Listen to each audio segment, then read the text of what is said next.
Halo, semangat pagi semuanya. Assalamualaikum warahmatullahi wabarakatuh.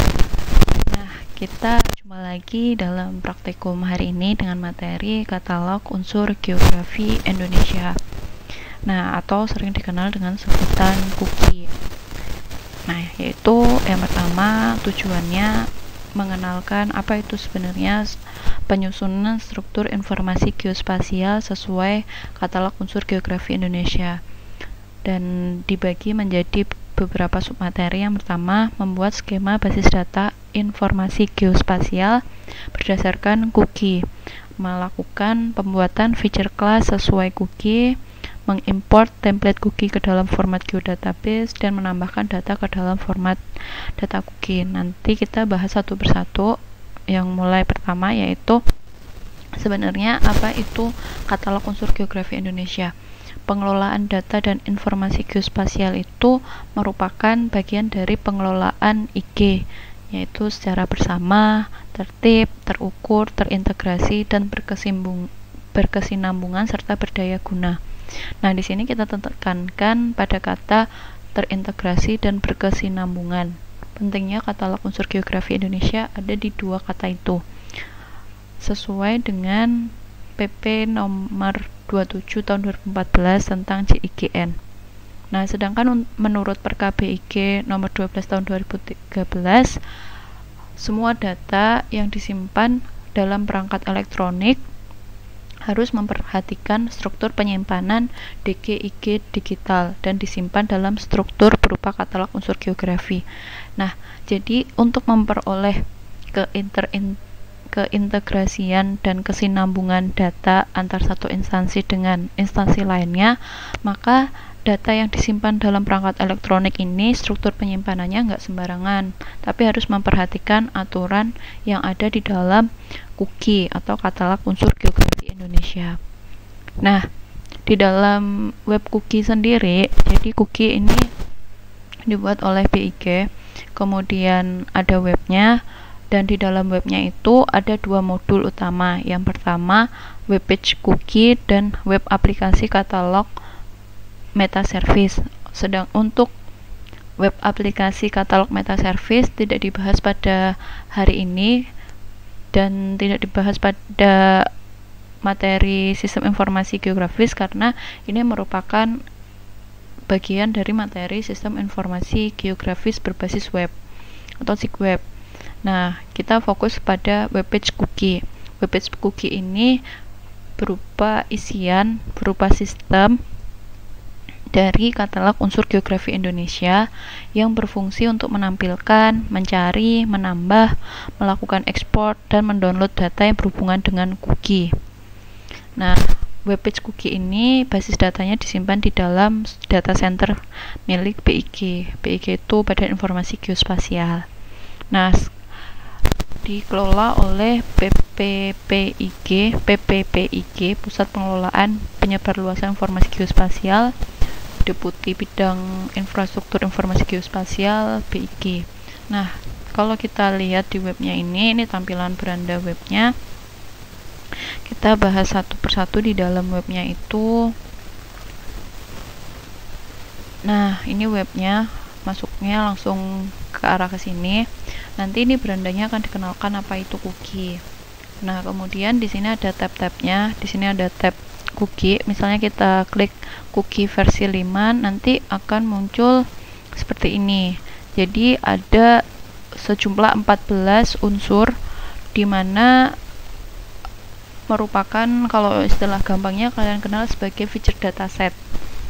Jadi ini feature datasetnya itu ada 14. Pembagian unsur di dalam data informasi geospasial itu dibagi menjadi 14. Nah, dari masing-masing ini dibagi lagi menjadi feature class.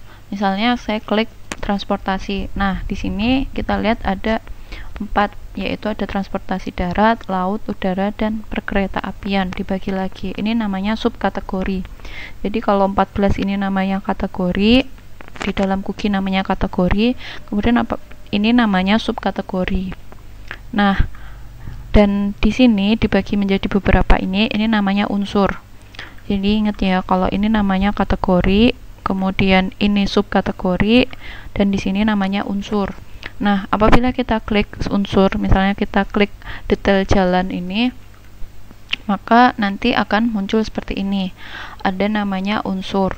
Kemudian dijelaskan kode dari unsur tersebut, kemudian namanya, definisinya itu apa, kemudian ada alias, tanggal, tipe, edisi, role, kemudian nama katalog dan nama organisasi. Nah, unsur ini merupakan nama feature class, dan biasanya untuk feature class ini selain nama di sini nanti ditambahin skalanya, dan ini adalah merupakan kolom atribut. Jadi sampai sedetail itu untuk aturan cookie. Aturan cookie tidak hanya membahas tentang penamaan unsur atau penamaan feature class, tetapi juga sampai membahas tentang penamaan kolom dan pengisian kolom. Nah, di sini ada nama-nama kolom. Jadi kolomnya standarnya ini, jadi harus semua unsur, semua feature class harus, untuk unsur jalan harus mengandung atribut sekian, semuanya harus dibuat. Nah, apabila kita klik ini, kalau kalian lihat ada yang warnanya abu-abu dan ada yang warnanya putih. Nah, apa bedanya? Kita coba cek satu persatu. Misalnya saya klik di sini, yaitu fungsi jalan. Jadi di sini ada fungsi jalan, ini warnanya abu-abu. Apabila saya klik, nanti akan muncul informasi tentang atribut. Misalnya di sini ada atribut fungsi jalan. Kemudian ada nama. Jadi di dalam penambahan field atau kolom, kalian akan diminta nama, kemudian alias, tipe. Nah, di sini bisa kalian lihat untuk nama field atau nama kolom yaitu dengan singkatan. Kemudian untuk alias bisa diisi fungsi jalan.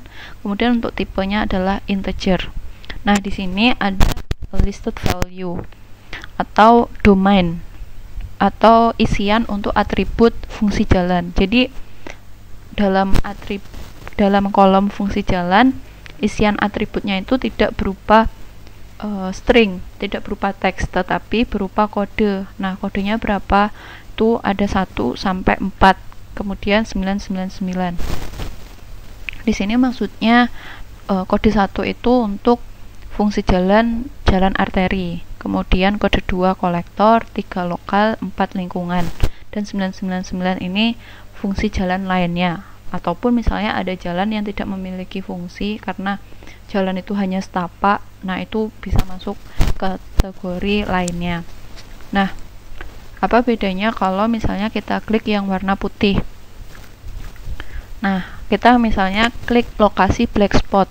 Di sini lokasi black spot berwarna putih, dan apabila saya klik di sini nanti akan menampilkan informasi atribut seperti ini. Nah, di sini informasi atributnya tidak ada listed value. Jadi kita bebas mengisikan isinya apa, karena di sini tipe atributnya yaitu string dan panjangnya 50. Misalnya lokasi black spot itu adalah alamat, dan itu bebas kita mengisikan. Jadi yang warnanya abu-abu di sini itu ada ketentuan bagaimana kita mengisi atributnya berdasarkan kode-kode. Tapi yang warnanya putih-putih di sini kita menentukannya itu secara bebas. Bisa menggunakan kalkulat geometri, bisa menggunakan field kalkulator, maupun ditulis secara manual. Nah, sedangkan kalau untuk kita kembali lagi di sini, kita download menu kedua yaitu unduh buku cookie. Nah, buku cookie karena di sini buku cookie ini diperbarui tiap 2 tahun, setidaknya 2 tahun. Jadi kita bisa versi 5 saat ini kita bisa memilih buku 1 dan buku 2 karena buku 1 dan buku 2 ini berbeda. Dan kalau kalian lihat di sini ada download user manual. Nah, apa itu? Kalau misalnya download user manual di sini yaitu tata cara menggunakan web tersebut, baik sebagai user maupun sebagai administrator, baik sebagai hanya pengguna maupun sebagai instansi. Jadi anggota instansi, misalnya instansi BIG, instansi BPN atau yang lain-lain, itu tampilannya akan berbeda dengan kita yang hanya sebagai pengguna, karena mereka berhak untuk menambahkan usulan-usulan dari cookie tersebut. Nah, itu isi dari download user manual. Sedangkan kalau kalian download buku 1 di sini, nanti akan ditampilkan tentang prinsip cookie. Kalian bisa baca di sini. Di sini akan lebih jelas lagi prinsip dasar cookie versi 5. Apa isinya itu, apa tentang cookie, kemudian istilah-istilah di dalam cookie, unsur-unsur dan lain-lain ada di sini. Sedangkan kalau kalian download di buku 2 di sini, yaitu berdasarkan skala, karena hari ini kita akan membahas tentang skala 25, kita download yang skala 25, yaitu tentang isinya kayak gini.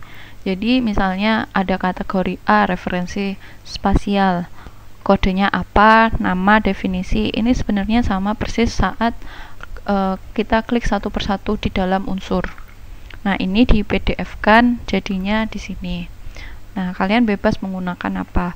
Nah, kalian ada 2 cara. Yang pertama tadi menggunakan web di dalam cookie versi 5 ataupun menggunakan PDF di sini, tapi bisa juga dengan melakukan pencarian. Nah, di sini misalnya pencarian data cookie. Misalnya saya punya data jalan. Nah, yang ini saya klik jalan. Jangan lupa di sini diklik unsur. Karena kita ingin mencari feature class berupa jalan, jadi unsur. Kecuali kalau kalian ingin mencari kategori, itu yang 14 tadi. Subkategori, ada atribut, ada listed value dan semua. Di sini kita klik unsur supaya fokus. Langsung ke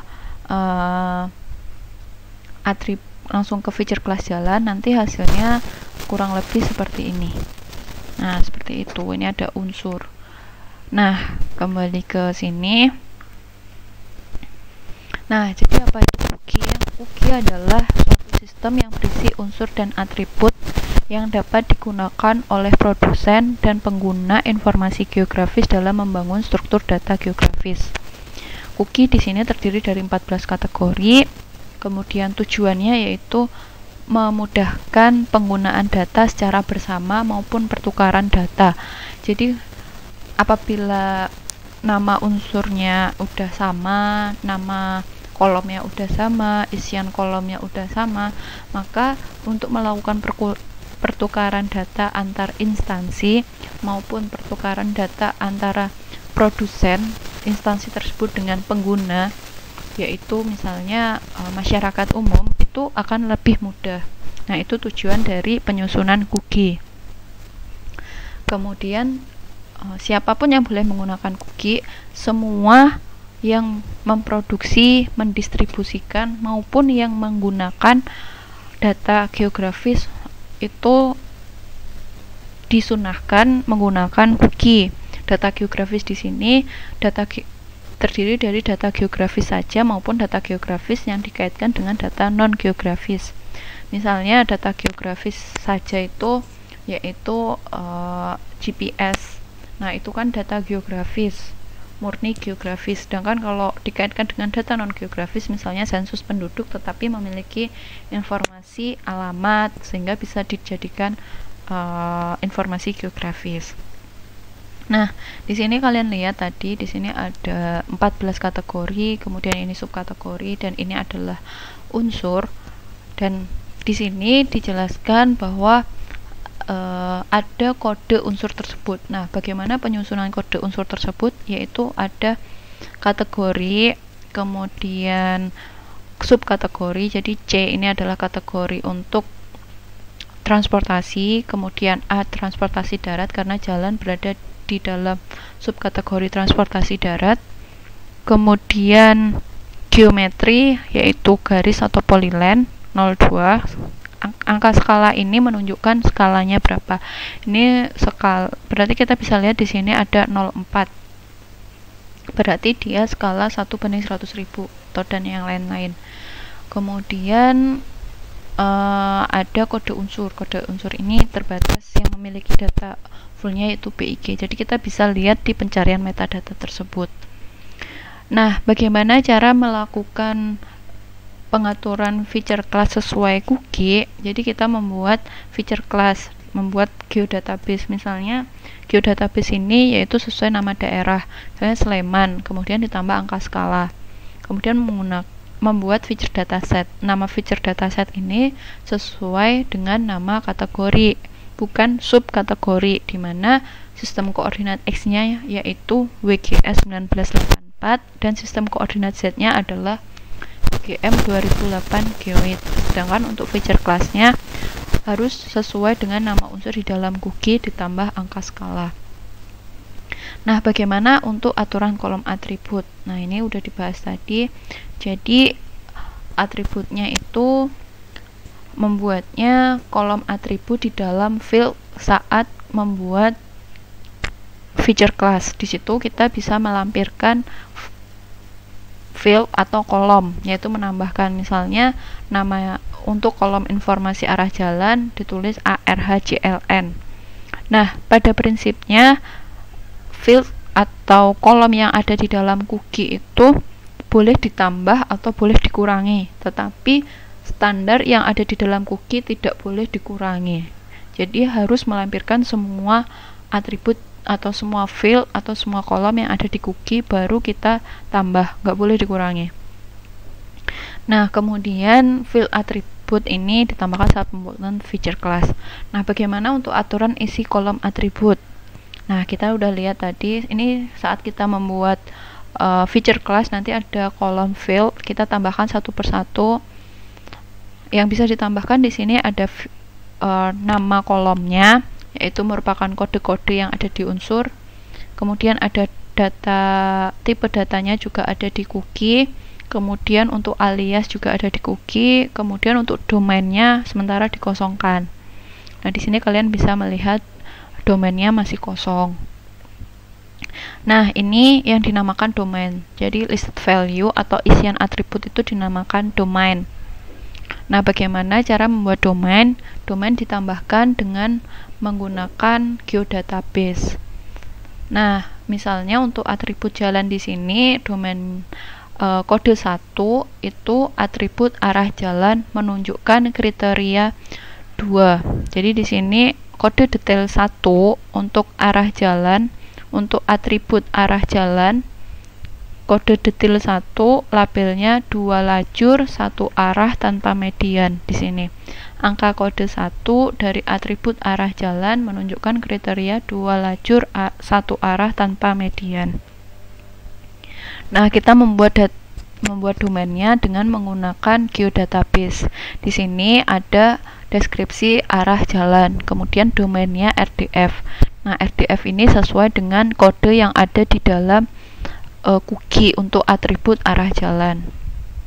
Nah, kemudian untuk code values-nya ada isian 1 sampai 6, yaitu kode 1, 2, 3, 4, 5 dan 999. Nah, ini sesuai dengan yang ada di dalam domain yang kita buat melalui geodatabase. Nah, kalau misalnya kita udah membuat feature class dari format cookie, selanjutnya kita menambahkan data kita. Data apapun yang kita miliki, misalnya data dari digitasi on-screen, data kita download di Inagio Portal apabila belum sesuai, data kita dari pengukuran lapangan sendiri atau yang lain-lain. Kita bisa menambahkan ke dalam feature class format cookie, yaitu dengan pertama kali melakukan manipulasi atribut menggunakan menu add field dan field calculator dengan fungsi if. Fungsi if ini fungsi kondisional, kalian udah pernah dibahas, yaitu misalnya fungsi if jika maka seperti itu. Nah, nanti untuk load datanya atau menambahkan datanya dengan menggunakan rkatalog. Nah, demikian untuk pengantar materi tentang cookie pada kali ini. Semoga akan memperjelas pemahaman kalian tentang cookie dan selamat belajar. Semoga bisa lebih paham tentang cookie. Oke, terima kasih atas perhatiannya. Semangat dan tetap sehat selalu. Wassalamualaikum warahmatullahi wabarakatuh.